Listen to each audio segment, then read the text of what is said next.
Exercise 12.2 question number 4 बोला जा रहा है triangle and a parallelogram have the same base and the same area. एक ट्राइंगल है और एक पैरेललोग्राम है, दोनों का बेस सेम है, दोनों का एरिया सेम है। अच्छा, पैरेललोग्राम बच्चों होता क्या है? एक ऐसा क्वाड्रिलेटरल जिसके आमने सामने की साइड पैरेलल हो और इक्वल हो। सामने की साइड पैरेलल भी हो और इक्वल भी हो तो उसको हम क्या बोलते हैं? पैरेललोग्राम। तो मान लीजिए ये एबीसीडी क्या है बच्चों? पैरेललोग्राम। और इसी पर किसी भी एक बेस पे, मान लो हमने एबी को बेस ले लिया, एक को बेस लेकर आप एक ट्राइंगल बना लो ये, और इसको हमने नाम दे दिया ई। तो क्वेश्चन में गिवन क्या है बच्चों कि पैरेललोग्राम का एरिया और ट्राइंगल का एरिया सेम है। बेस देखो दोनों का सेम है, एबी इसका भी बेस है, एबी इस ट्राइंगल का भी बेस है। हमें गिवन क्या है? हमें गिवन है area of parallelogram ABCD. Area of parallelogram ABCD is same as area of triangle AEB. यही गिवन है कि नहीं बच्चों? क्वेश्चन में अगर आप पढ़ रहे हो तो देखो यही गिवन है कि नहीं, कि एक पैरेललोग्राम जिसका जिसके एक बेस से एक ट्राइंगल बनाया जा रहा है और बोला जा रहा है कि पैरेललोग्राम का एरिया और ट्राइंगल का एरिया क्या है? सेम है। If the sides of the triangle are 26, 28 और 30 and the parallelogram stands on the base and the parallelogram stand on the base 28 centimetre. यानी ये वाला जो AB है वो कितना दिया हुआ है? 28 सेंटीमीटर। ओके, ये 28 सेंटीमीटर है। और बोला क्या जा रहा है, बाकी की जो ट्राइंगल की साइड्स हैं 26 और 30। मान लो ये 26 सेंटीमीटर है और ये क्या है बच्चों? 30 सेंटीमीटर। ओके, तो बोला क्या जा रहा है, हमें फाइंड आउट क्या करना है? Find the height of the parallelogram. Parallelogram की बच्चों क्या फाइंड आउट करना है? हाइट। देखिए ध्यान से देखिए, पैरेललोग्राम में हाइट क्या होती है? मतलब मैं मान लो यहाँ से कोई परपेंडिकुलर ड्रॉ करूं, यहाँ से क्या ड्रॉ करूं? एक परपेंडिकुलर ड्रॉ करूं, ये हमें हाइट चाहिए। पैरेललोग्राम की क्या चाहिए? हमें हाइट चाहिए। ओके, क्योंकि पैरेललोग्राम ये जो आप एसी एडी और बीसी देख रहे हो ये 90 नहीं है बच्चों, ये रेक्टेंगल में होता है। ठीक है, rectangle is a special case of parallelogram. लेकिन यहाँ पे पैरेललोग्राम में हमें चाहिए क्या? हाइट चाहिए। और दिया क्या है कि पैरेललोग्राम का एरिया और ट्राइंगल का एरिया सेम है। तो सबसे पहले हम लोग करेंगे क्या बच्चों? ट्राइंगल का एरिया निकालेंगे, क्योंकि तीनों साइड पता है। एरिया ऑफ ट्राइंगल एईबी, हम क्या करने जा रहे हैं? ट्राइंगल एईबी का एरिया निकालने जा रहे हैं। अनुज बेटा माइक म्यूट कर लो, आपकी वॉइस बैकग्राउंड वॉइस ज्यादा आ रही है। तो ये हो जाएगा S इक्वल्स टू, एरिया चाहिए तो पहले S निकालू, 26 plus 28 plus 30 whole divided by 2। तो ये बच्चों कितना आ जाएगा? 8 से 14, 4 2 6 2 8 अपॉन 2, 42 आएगा क्या? S की वैल्यू 42 आएगी। तो एरिया ऑफ ट्राइंगल एईबी, अब इसका हमें एरिया निकालना है तो फॉर्मूला क्या होता है? आप सभी को पता है, S इंटू में S माइनस ए यानी 42 माइनस 28, फिर S माइनस बी यानी कि 42 माइनस 30, फिर S माइनस सी यानी कि 42 माइनस 26। चलिए इसी को सिंप्लीफाई करते हैं, ये क्या आएगा? ये हो जाएगा अंडर रूट 42 इंटू 42 में से 18 माइनस करेंगे कितना आएगा? 14 इंटू 42 में से 30 माइनस करेंगे कितना आएगा? 12, और 42 में 26 माइनस करेंगे तो कितना आएगा? 16। ओके, अब इसको चलो थोड़ा सा और सिंप्लीफाई करते हैं, क्योंकि हम रूट से बाहर निकालना चाहते हैं। देखो बच्चों 42 को हम लिख सकते हैं 3 इंटू 14, क्योंकि 14 3 42 होता है। 42 को क्या लिख सकते हैं? 3 इंटू 14। 14 में इसलिए ब्रेक किया क्योंकि एक 14 हमारे पास है तो एक पेयर बन जाएगा। इसी तरह से 12 को क्या लिख सकते हैं? 3 इंटू 4, तो 3 का भी पेयर बन जाएगा।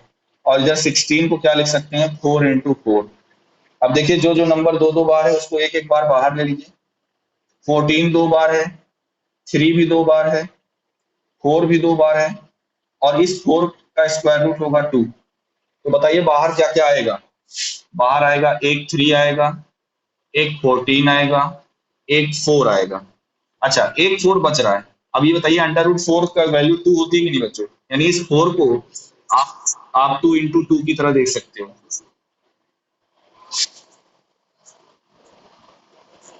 एक सेकेंड, ये हो जाएगा 3 4 जा 12 2 जा 24, तो 14 × 24,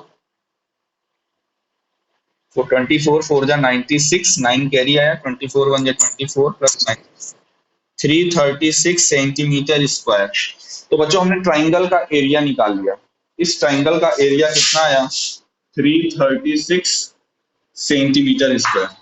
अब क्वेश्चन में बच्चों ये गिवन है कि जितना एरिया ट्राइंगल का होगा उतना ही एरिया पैरेललोग्राम का होगा। ये दिया हुआ है कि नहीं क्वेश्चन?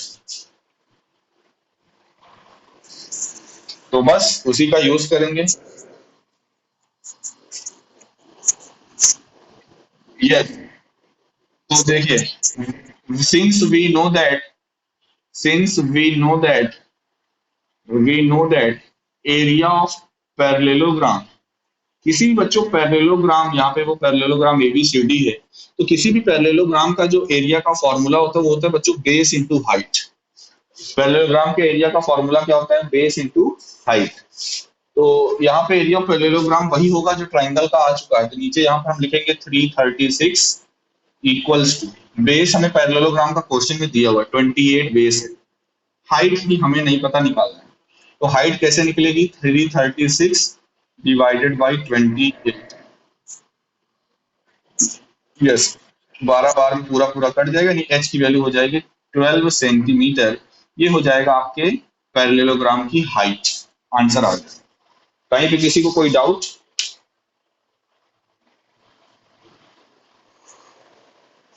ओके, हाँ जी,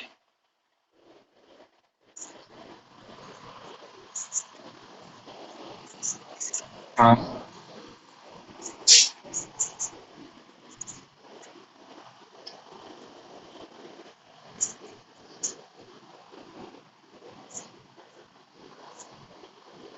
हाँ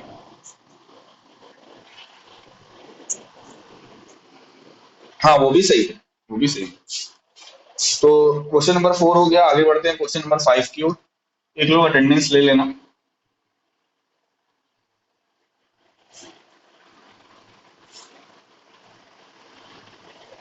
क्वेश्चन नंबर 5, देखिए क्या बोला जा रहा है। A rhombus shaped field has green grass of 18 cows to graze। एक फील्ड है जिसका शेप कैसा है बच्चों? रोम्बस के शेप का है। और रोम्बस क्या होता है, कोई बताएगा?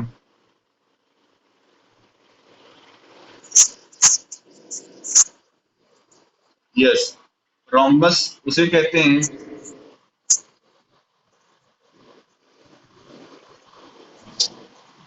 हाँ बिल्कुल, एंगल, बिल्कुल रोम्बस में ईच इंटीरियर एंगल 90 होना नेसेसरी नहीं है। बस रोम्बस के लिए ये चाहिए कि चारों साइड इक्वल होती है, ठीक है।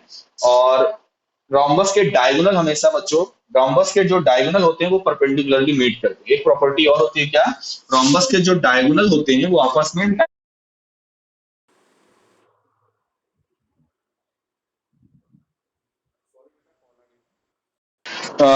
रोम्बस के जो डायगोनल होते हैं, रोम्बस के जो डायगोनल होते हैं बच्चों, वो क्या करते हैं? 90 डिग्री पर मीट करते हैं। ये भी एक प्रॉपर्टी होती है। फिलहाल पढ़ते हैं क्वेश्चन को आगे, अभी तो हमने पढ़ा नहीं। बोला ये जा रहा है कि एक रोम्बस है, मतलब रोम्बस है, मतलब रोम्बस शेप का एक फील्ड है जिसपे घास लगी हुई है बच्चों। इस घास को 18 गाय, कितनी काउज हैं? 18 काउज, 18 गायें इस ग्राउंड में लगी हुई घास को ग्रेज करती हैं, चरती हैं। ओके, इस ग्राउंड में ग्रीन घास लगी हुई है और उस घास को 18 गाय मिलकर चर रही हैं, पूरा चर डालती हैं। ये सपोज करो ये ग्रास है और इन ग्रास को क्या हुआ है? 18 गायें मिलकर चर रही हैं, ठीक है। ओके, आगे बोला जा रहा है, if each side of the rhombus is 30 metre, rhombus की हर साइड 30 मीटर की है, ये भी 30, ये भी 30, ये भी 30, ये भी 30, ठीक है। If each side of the rhombus is 30 meters and its longer diagonal is 48 metre, उसका लॉन्गर डायगोनल, ठीक है, दो में से कोई भी एक डायगोनल हो, मान लो ये वाला डायगोनल है, कितना है? 48 मीटर है, 48 मीटर है, ठीक है। ये कितना है? 48 मीटर है, ओके। तो बोला क्या जा रहा है, how much area of the grass field will cow be getting, each cow, मतलब एक गाय के हिस्से में अगर सब इक्वली ग्रेज कर रही हैं, सपोज करो 18 गाय के हिस्से में ये पूरा फील्ड है, तो एक गाय के हिस्से में कितनी एरिया की ग्रास आ सकती है। तो करेंगे क्या, इस रोम्बस का कुल मिला के हमें निकालना है एरिया। रोम्बस का जब बच्चों एरिया आ जाएगा, जब रोम्बस का एरिया आ जाएगा तो उसको 18 से डिवाइड कर देंगे, तो हमें पता चल जाएगा कि एक गाय के हिस्से में कितना एरिया का फील्ड आएगा। समझ आ रहा है सभी को? हाँ। कितने गाय का निकालना है? एक ही गाय का निकालना है, 3 गाय का नहीं निकालना है, एक ही गाय का निकालना है। How much area of the grass field will each cow. तो यहाँ पर हमें चाहिए क्या, एरिया ऑफ एबीसीडी चाहिए। और एरिया ऑफ एबीसीडी किसके बराबर होगा, area of triangle ABC, area of triangle ABC plus area of triangle ACD. ABC और एडीसी के एरिया के सम के बराबर होगा। ये बताइए, जितना एरिया एबीसी का होगा उतना ही एरिया एसीडी का होगा कि नहीं?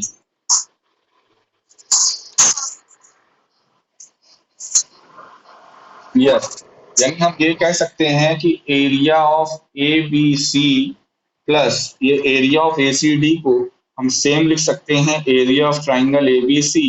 तो कुल मिला के हमारा हो जाएगा 2 times area of triangle A B C. यानी अगर हम ट्राइंगल ए बी सी का एरिया निकालें और उसमें 2 से मल्टीप्लाई कर दें तो पूरे rhombus A B C D का एरिया आ जाएगा। तो देयरफॉर हमें एरिया चाहिए किसका, ट्राइंगल ए बी सी का। तो यहाँ पर अगर एस निकालें तो ये हो जाएगा 30 + 30 + 48/2, ये हो जाएगा 54। यस, तो एरिया सीधा मैं डायरेक्टली लिख रहा हूँ, ये हो जाएगा 54 इंटू एस माइनस ए, यानी 54 - 48, फिर 54 - 30, 54 - 30, S minus B, S minus C.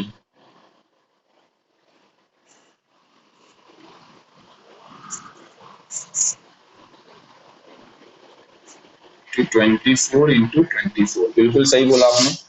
तो इसको देखो सिंप्लीफाई कैसे करेंगे, 54 है, 54 को 9 इंटू 6 लिख सकते हैं, इंटू 6 इंटू 24 इंटू 24। तो देखिए पेयर बन रहा है, 24 का एक पेयर, 6 का एक पेयर और 9 का स्क्वायर रूट होता है 3।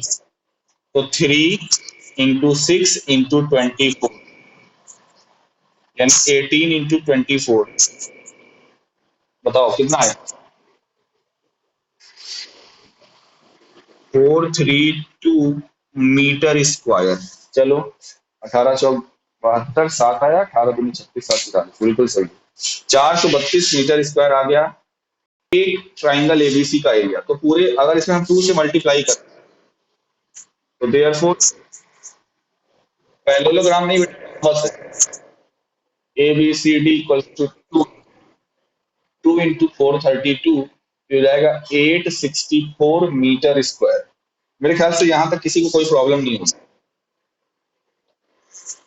अब देखिए पूरे फील्ड का एरिया आ चुका है, अब हमें ये चाहिए कि एक गाय के हिस्से में कितना एरिया की फील्ड आएगी।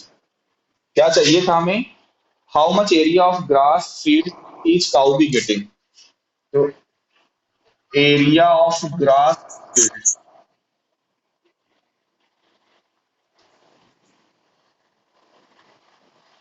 which is getting by each cow is equals to 864 divided by 18। कितना आएगा, 8 4 72, 8 48 मीटर स्क्वायर।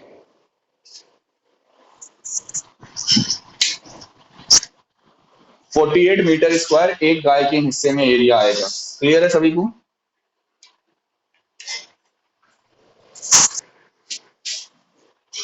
ओके, अब बताइए पांचवे के बाद कौन सा होता है, छठा, सातवां, आठवां, नौवां, कौन सा होता है? या सीरियल से बताएं, जैसा आप लोग कहो।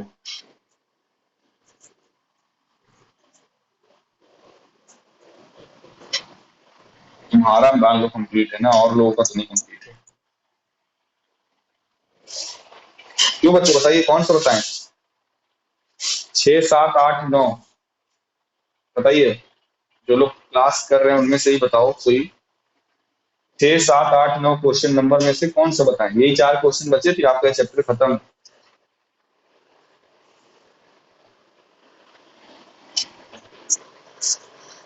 चलो देख लो। चलो बच्चों 8 वाला पहले बता दें। क्वेश्चन नंबर 8, देखिए क्या बोला जा रहा है। A floral design of a floor on a floor is made up of 16 tiles। आपके सामने कुछ फिगर बना हुआ है, मैं फिगर व्हाइट बोर्ड पर नहीं बना रहा हूँ क्योंकि खिचड़ी पक जाएगी। बस आप समझिए क्वेश्चन को। A floral design of a floor is made up of 16 tiles which are triangular। 16 tiles shape में डिजाइन फ्लोर पे बनी हुई है और वो टाइल्स की जो डिजाइन है वो ट्राइंगुलर शेप में। यानी कुल मिला के आपको इतना ध्यान में माइंड में रखना है कि हमारे पास कितने ट्राइंगल हैं, 16 ट्राइंगल। और एक ट्राइंगल की जो डायमेंशन है, एक ट्राइंगल की डायमेंशन वो 9, 28 और 35 दी हुई है। मतलब एक ट्राइंगल की जो डायमेंशन है वो कितना दिया हुआ है? एक ट्राइंगल की जो बच्चों डायमेंशन है वो दिया हुआ है 9, 28, 35। 9, 28, 35 सब सेंटीमीटर में है सर। हाँ, तो find the cost of polishing the tiles at the rate of 50 पैसे पर सेंटीमीटर स्क्वायर। यानी 1 सेंटीमीटर स्क्वायर को पॉलिश कराने का जो कॉस्ट आता है वो 50 पैसे का आता है। 50 पैसे बोलो या 0.50 बोलो, बात देखिए कि नहीं, क्योंकि एक पैसे 1/100 रुपीज होते हैं। ओके, तो इस तरह का बच्चों। हाँ, यस, और बिल्कुल। तो सबसे पहले क्या निकालेंगे? Area of one triangle, one piece of tiles. क्योंकि टोटल कितने टाइल्स हैं? 16 टाइल्स हैं। तो area of one piece of tiles जो कि ट्राइंगुलर शेप में है वो क्या हो जाएगा? यहाँ से पहले साइड में एस निकाल लो। 35 प्लस 28 प्लस 9 कितना आएगा? 72/36। ठीक है, तो एरिया अगर हम निकालते हैं डायरेक्टली तो हो जाएगा 36 अंडर रूट में इंटू 36 - 9 इंटू 36 - 28 इंटू 36 - 35। अब इसको सिंप्लीफाई कर लो और तो ये हो जाएगा 36, और 36 में से 9 माइनस करेंगे तो 27 आएगा। 36 में से 8 माइनस करेंगे तो 8 आएगा, और ये तो 1 हो जाएगा। तो देखिए क्या और सिंप्लीफाई कर सकते हैं। देखिए 36 का, देखिए ये जो 27 लिखा हुआ है, इस 27 को क्या लिख सकते हैं? 9 × 3, 9 × 3। और 8 को क्या लिख सकते हैं? 8 को लिख सकते हैं 4 × 2। तो देखिए बाहर कहाँ से आएगा? 36 से, 9 से और 4 से। 36 का स्क्वायर रूट होता है 6, 9 का स्क्वायर रूट होता है 3, 4 का स्क्वायर रूट होता है 2, और अंदर बचेगा क्या? ये 3 बच रहा है और ये सिंगल 2 बच रहा है, तो अंडर रूट 6 बचेगा अंदर। तो 6 3 जा 18, 18 2 जा 36, तो 36 √6 सेंटीमीटर स्क्वायर। ये बच्चों एक एक पीस ऑफ ट्राइंगल का एरिया आ गया कि नहीं? वन पीस टाइल्स का एरिया। अब हमें कितने पीस का चाहिए? 16 पीस का चाहिए, तो इसी एरिया में हम 16 से मल्टीप्लाई कर देंगे। Area of 16 piece of triangle, area of therefore area of 16 piece of triangle. तो 16 इंटू 36 √6, ये हो जाएगा 16 6 जा 96, 9 कैरी आया, 16 3 जा 48 प्लस 9 57, 576 √6 सेंटीमीटर स्क्वायर। यहाँ तक कोई दिक्कत? ये हमने 16 टाइल्स का बच्चों एरिया निकाल लिया है। अब फिर वही काम, अब हमें एग्जैक्ट अगर पैसा चाहिए तो √6 की वैल्यू हमें निकालनी पड़ेगी। तो √6 की अप्रोक्सीमेटली कुछ वैल्यू आएगी, क्या आएगी कोई बताएगा?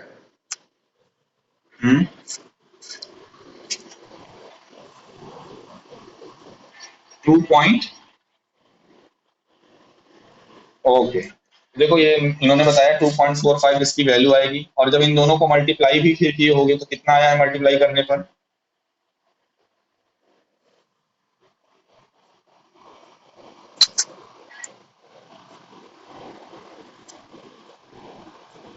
अच्छा। हाँ। अच्छा ठीक है, पढ़ा रहने दो, ये हो जाएगा। देखिए टोटल एरिया हो जाएगा आपको 16 पीस ऑफ ट्राइंगल का बच्चों ये एरिया हो जाएगा। अब हमें चाहिए कॉस्ट। तो अगर 1 सेंटीमीटर स्क्वायर के लिए आपको 50 पैसे देने पड़ रहे हैं, तो therefore cost of polishing the 16 triangles, cost of polishing the 16 tiles, तो ये क्या हो जाएगा? इक्वल्स टू 16 ट्राइंगल का जो एरिया है वो लिख लीजिए 576 इंटू 2.45, और इसमें मल्टीप्लाई कर दिए किससे? 0.50 से। तो ये आंसर की यूनिट किस में आ जाएगी? रुपीज में आ जाएगी। अब बच्चों आपका काम क्या है, ये जो इसको मल्टीप्लाई करोगे तो टोटल आपका आंसर आ जाएगा। क्या आएगा आंसर? हाँ बता दो।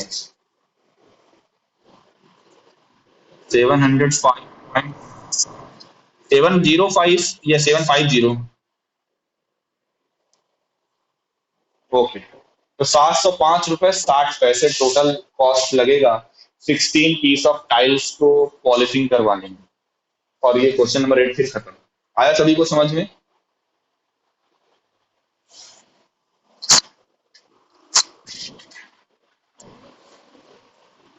ओके ओके, बता रहे हैं। बच्चों आप लोगों को एक मैं होमवर्क दे रहा हूँ, भूल जाऊंगा मुझे, अभी याद आ रहा है। पेज नंबर 201 में एग्जाम्पल नंबर 2 है, उसको जरूर आप लोग लगाइएगा। ठीक है, एग्जाम्पल नंबर 201, 201 में एग्जाम्पल नंबर 2 है ना, एक ट्रायंगुलर पार्क करके लिखा हुआ है, उसको आप लोग लगाइएगा, घर से लगाइएगा। मैं क्वेश्चन नंबर देखिए 7 पे आ रहा हूँ।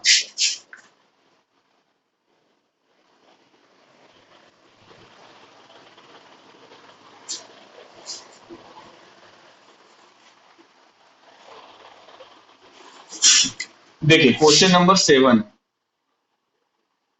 क्या है? A kite is in the shape of a square with a diagonal 32 centimetre. Okay, एक काइट है लेकिन वो किस शेप में है? स्क्वायर शेप में। ओके, ये स्क्वायर शेप में है। A kite is in the shape of a square with diagonal 32 centimetre. इसका जो डायगोनल है वो कितने सेंटीमीटर का है? 32 सेंटीमीटर का है। ओके, ये दोनों डायगोनल काइट के क्या होते हैं? सेम होते हैं, स्क्वायर के, sorry. And N isosceles triangle of the base 8 centimetre and side 6 centimetre each. यहाँ पर नीचे एक आइसोसेलेस ट्राइंगल बना हुआ है जिसका बेस है 8 सेंटीमीटर का, और दोनों, क्योंकि आइसोसेलेस है तो बाकी की दोनों साइड 6-6 सेंटीमीटर की है बोला गया है। And 6 centimetre each is to be made of 3 different sets as shown in figure. Figure में दिखाई दे रहा है कि ये 3 डिफरेंट पोर्शन में बन गया, मतलब इसका सपोज करो कलर दूसरा है ये वाले का, इसकी डिजाइन दूसरी है पहले पोर्शन की, दूसरा वाला पोर्शन ब्लैंक, और तीसरे वाले पोर्शन मान लो कुछ इस प्रकार के डिजाइन। तो कहने का मतलब ये 3 भागों में बांट दिया गया इस पतंग को। ठीक है, और बोला जा रहा है ये वाला पहला पार्ट हो गया, ये वाला दूसरा पार्ट हो गया, ये वाला तीसरा पार्ट हो गया। हमें चाहिए क्या? How much paper of each shade has been used in it. A kite is in the shape of diagonal and isosceles triangle of base इतना इतना made of 3 different shades as shown. How much paper of each shade has been used? How much paper of each shade has been used? तो कहने का मतलब ये है हमें हर एक शेड का एरिया चाहिए, फर्स्ट पार्ट का, सेकंड पार्ट का, थर्ड पार्ट का। ठीक है बच्चों, और जो स्क्वायर है, और ये जो स्क्वायर है उसका डायगोनल हमें दिया हुआ है 32 सेंटीमीटर। बताइए कैसे करेंगे?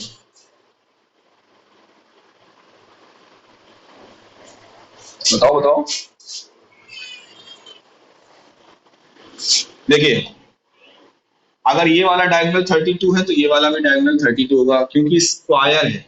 ये क्या है? स्क्वायर। और बच्चों स्क्वायर के दोनों डायगोनल क्या होते हैं? सेम होते हैं। स्क्वायर के दोनों डायगोनल सेम होते हैं। ये वाला डायगोनल 30 का है तो ये वाला भी 32 का होगा। साथ ही साथ एक और प्रॉपर्टी होती है बच्चों स्क्वायर में, जो डायगोनल होते हैं वो एक दूसरे को बाइसेक्ट करते हैं। Since diagonals diagonals of square since diagonals of square bisects each other bisects each other square के डायगोनल एक दूसरे को क्या करते हैं, बाइसेक्ट करते हैं। तो अगर मैं इस ट्राइंगल को ए बी सी कह दूं, बीच वाले पॉइंट को डी कह दूं, तो देयरफॉर जो बच्चों ए डी की वैल्यू होगी, अगर इस पॉइंट को मैंने ई कह दिया तो हाफ ऑफ ए ई होगी कि नहीं, क्योंकि दूसरा ए ई भी तो डायगोनल है। ए ई एक डायगोनल है और इस डायगोनल की लेंथ 32 है, उसका हाफ कितना हो जाएगा 16 सेंटीमीटर, यानी ए डी की वैल्यू 16 है कि नहीं। और आपको पता है कि स्क्वायर भी एक रोम्बस होता है, और अभी मैंने पिछले क्वेश्चन में बताया कि रोम्बस के डायगोनल एक दूसरे को 90 पर इंटरसेक्ट करते हैं, तो स्क्वायर के भी डायगोनल एक दूसरे को 90 पर इंटरसेक्ट करेंगे। तो हम निकालने क्या जा रहे हैं, एरिया ऑफ ट्राइंगल एबी, नहीं पाइथागोरस थ्योरम की जरूरत ही नहीं है। एरिया ऑफ ट्राइंगल एबीसी क्या होता है formula, half into base into height. तो हाफ बेस की वैल्यू देखिए 32 है, बेस मतलब ये पूरा बीसी, बीसी की लेंथ है 32।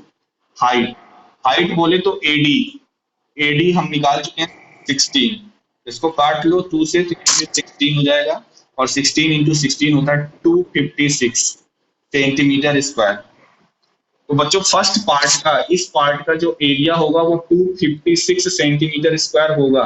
किसी को कोई प्रॉब्लम यहां तक? अच्छा, अगर फर्स्ट पार्ट का 256 है तो सेकंड पार्ट का भी 256 होगा कि नहीं, क्योंकि फर्स्ट फर्स्ट पार्ट और सेकंड पार्ट बिल्कुल आपको सेम दिख रहा है ना, स्क्वायर है, डायगोनल, दो इक्वल ट्राइंगल के एरिया। अब हमें बचा क्या, केवल तीसरे पार्ट का हमें एरिया चाहिए।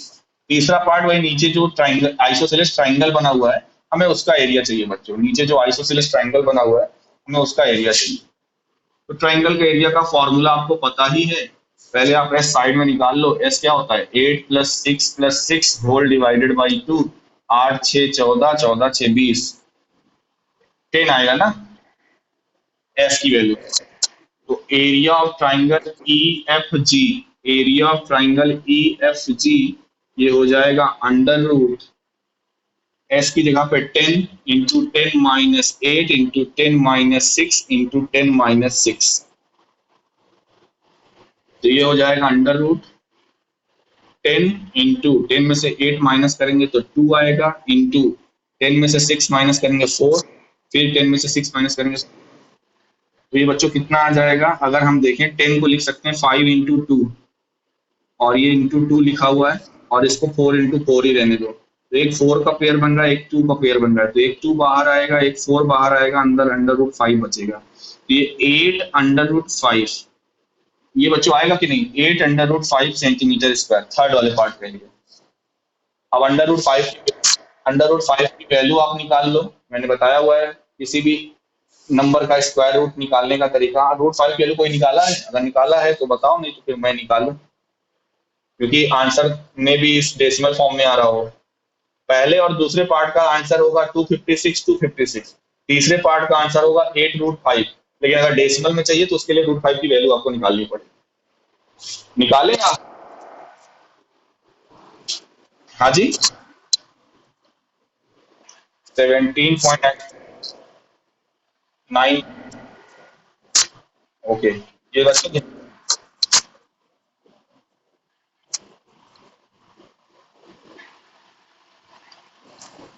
Okay good. तो देखिए हमने क्या लिखा, 2.24। अच्छा देखिए पेपर वगैरह में क्या करेंगे, देखिए रूट की वैल्यू निकालना टाइम टेकिंग हो जाता है। तरीका तो चलो आपको बता दिया मैंने, आपको निकाल लोगे, लेकिन अगर वहां पे आपको आंसर में करना होगा, मतलब पेपर वगैरह में, तो जनरली रूट पे ही छोड़ देते हैं इस तरह का। अगर वो रूट परफेक्ट स्क्वायर में नहीं है तो आप छोड़ दिया करो वहां पे। अगर लेकिन एमसीक्यू बेस्ड है और डेसिमल में दिया तो आपकी मजबूरी है, फिर निकालना पड़ेगा। और निकालने का तरीका मालूम है ना, इन्होंने जैसे कहा कि सर अंडर रूट 5 की वैल्यू 2.24 है, तो क्या आप निकाल सकते हो ना इस चीज को, मैंने बताया हुआ अभी एक क्लास में 1 2 दिन पहले। अगर अंडर रूट 5 की वैल्यू आपसे कहा जाए निकालिए तो निकाल लोगे ना। ओके बच्चों, तो क्वेश्चन नंबर 7 भी हो गया, क्वेश्चन नंबर 8 भी हो गया। 5 हमने बता ही दिया, 4 बता दिया, 1 2 3 कल हो, 2 हमने नहीं बताया था, 1 3 कल बता दिए थे। 6 9 बचा हुआ है, तो इन दोनों में से कोई बताना है या कर लोगे?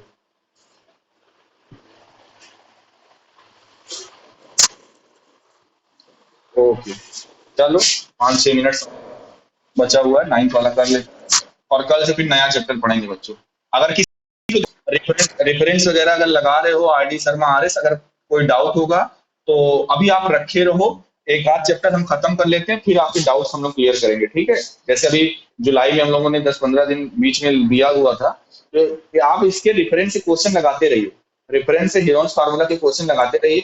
और जैसे ही मैं एक आध चैप्टर पढ़ा दूंगा, मैं आपको मौका दूंगा फिर 10 15 दिन का, तो आप अपने डाउट सारे किसी भी रेफरेंस बुक से हो आप क्लियर करिएगा, ठीक है? हाँ जी, बिल्कुल बिल्कुल, नंबर ऑफ क्वेश्चन जितना ज्यादा आप लगाओगे, जितना ज्यादा प्रैक्टिस करोगे मैथ में, उतना ज्यादा आपके लिए इजी बच्चों पड़ेगा। क्वेश्चन नंबर 9 बोला जा रहा है, a field in the shape of trapezium.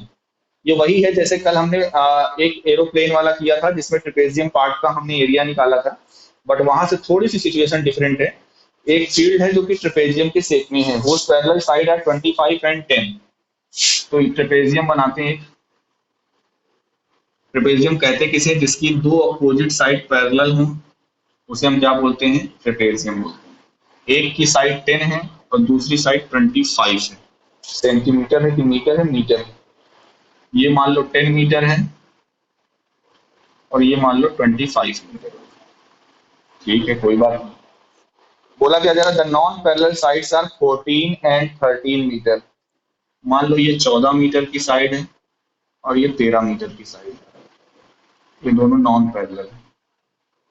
नाम दे देते हैं पैरेललोग्राम का ABCD। ABCD, okay.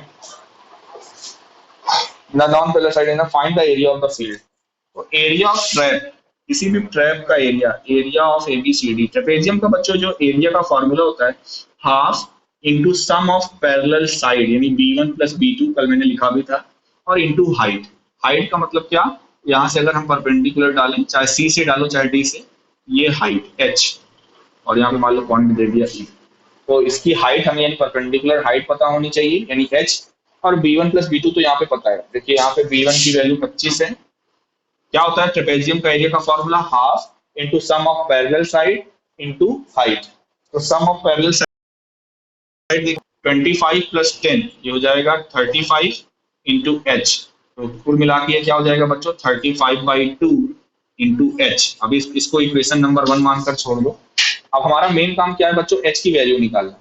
जैसे ही एच की वैल्यू आ जाएगी, तो यहाँ पर रख दोगे, आपका आंसर आ जाएगा कि नहीं?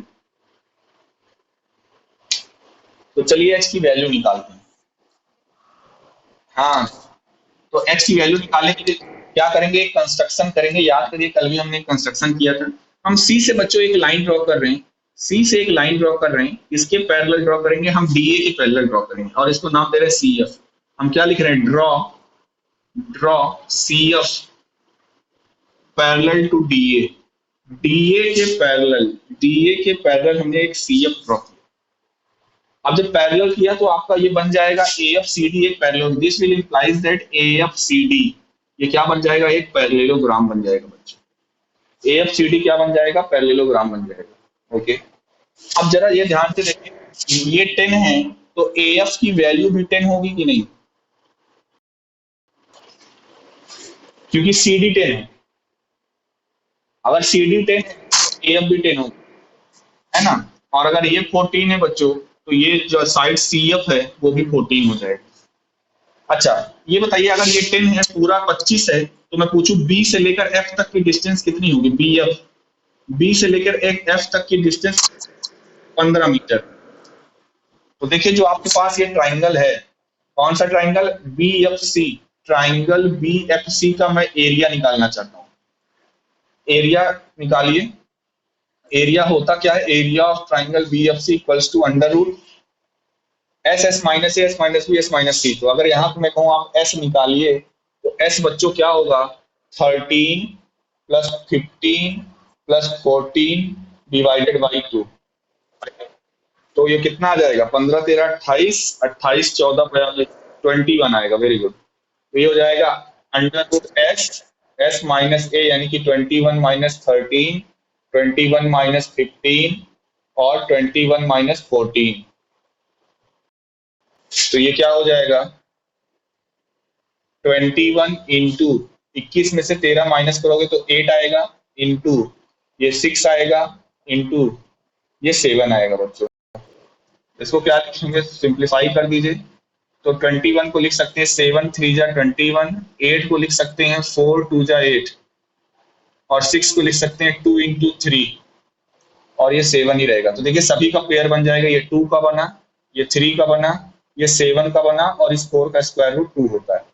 तो देखिए एक बार 7 बाहर आएगा, एक बार 3 बाहर आएगा, एक बार 2 बाहर आएगा, एक बार 4 का स्क्वायर रूट 2 बाहर आएगा। यही होगा कि नहीं? तो ये हो जाएगा कितना, 7 3 2 जा 6 2 जा 12, तो टोटल आ जाएगा 84 सेंटीमीटर स्क्वायर। अच्छा ये किसका एरिया लिख रहे हैं बच्चों, ये हम लिख रहे हैं area of triangle B F C का।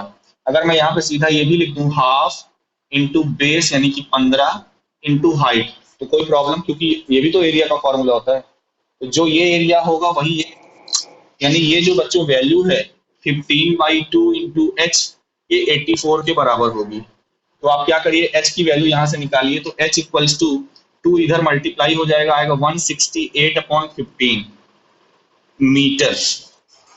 क्लियर है सभी को? एच की वैल्यू क्या आ जाएगी, 168/15। अब इस वैल्यू को बच्चों यहाँ पर रख दीजिए, 35/2 इंटू एच की वैल्यू हमने क्या निकाली है, 168/15। बस इसी को सिंप्लीफाई कर लो, 5 35 5 3 का 15, 2 से काटोगे तो 84, 3 से काटोगे तो 28, यानी एरिया आपका कितना आ जाएगा इसका, पैरेलल ट्रेपेजियम का 28 मीटर स्क्वायर।